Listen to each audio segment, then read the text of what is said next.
مشہور زمانہ لیبیا کے صدر کرنل محمد قذافی کو ان کے ہم وطنوں نے مار مار کر شہید کر دیا۔ ان کی لاش ایک گٹر کے پائپ سے ملی تھی۔ ان کے دور حکومت میں ان کے ملک نے خوب ترقی کی۔ وہ اکثر کہا کرتا تھا کہ اگر مجھے مار دیا گیا تو لیبیا تباہ ہو جائے گا، میں لیبیا کی شان و شوکت اپنے ساتھ لے کر جاؤں گا، اور ہوا بھی ایسا ہی۔ ان کے دور میں بجلی، پانی، گیس اور تعلیم بالکل مفت تھی۔ زراعت کے لیے کھاد اور دیگر سامان حکومت کے ذمے تھی۔ شادی کے بعد نئے جوڑے کو $50,000 گھر بنانے کے لیے دیے جاتے تھے۔ گریجویشن کے بعد اگر کسی کو نوکری نہ ملتی تو حکومت اسے گھر بٹھا کر تنخواہ دیا کرتی تھی۔ لیکن اب لیبیا کے حالات پاکستان اور افغانستان سے بھی بدتر ہیں۔ لیبیا میں بے تحاشا دہشت گرد جماعتیں ہیں۔ ہر طرف قتل و غارت کا سلسلہ تھمنے کا نام ہی نہیں لیتا۔ لیکن یہاں ذرا رکیے اور سوچئے، کرنل قذافی نے لیبیا کو اتنا کچھ عطا کیا، پھر بھی لیبیا کے لوگوں نے کرنل قذافی کو قتل کیوں کیا؟ کرنل قذافی دراصل کھلے عام امریکہ کے خلاف ڈٹ کر بات کرتے تھے۔ وہ اکثر کہتے تھے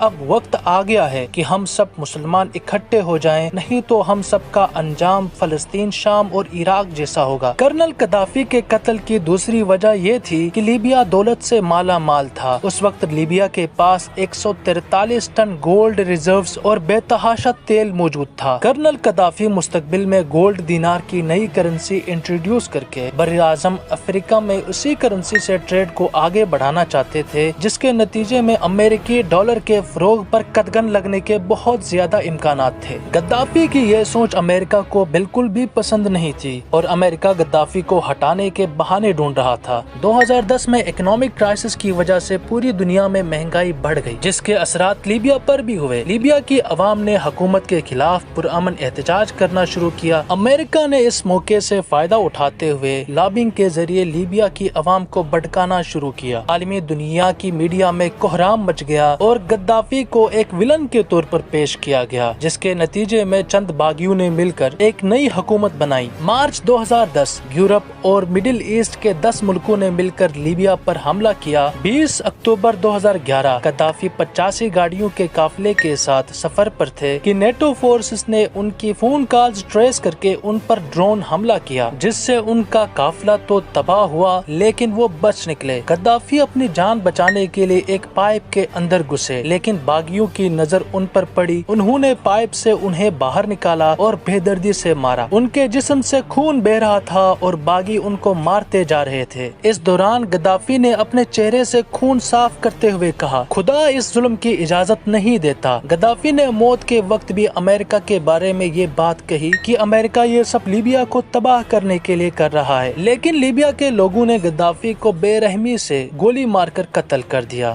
لیبیا کے لوگ اب پچھتا کر قذافی کی یہ بات یاد کرتے ہیں کہ جب میں مروں گا تو لیبیا کی شان و شوکت اپنے ساتھ لے کر جاؤں گا۔